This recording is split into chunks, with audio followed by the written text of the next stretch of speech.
ভাই এদের সাথে এরকম প্রাঙ্ক কেউ করবে এরা ভাবতেই পারেনি। তুমি দেখতে পাচ্ছ এয়ারপোর্টে কত লোক বসে আছে, আর এইখানে কিছু ছেলেরা আছে যারা ক্যামেরা লুকিয়ে রেখে এই রকম প্রাঙ্ক করে। এরা প্রাঙ্ক করে এটা দেখার জন্য যদি কোনো ক্রিমিনাল ক্রাইম করে তাহলে তার রিয়াকশন কেমন হয়।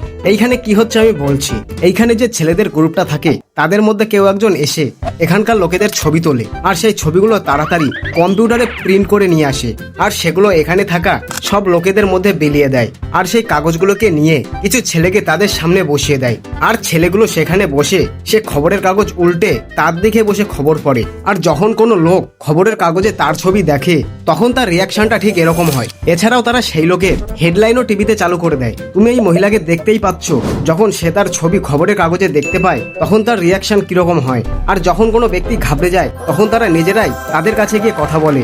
এর জন্য ভাই কোথাও গিয়ে যদি এরকম সিচুয়েশনের মধ্যে পড়ো তাহলে চারিপাশ একবার ভালো করে দেখে নিও।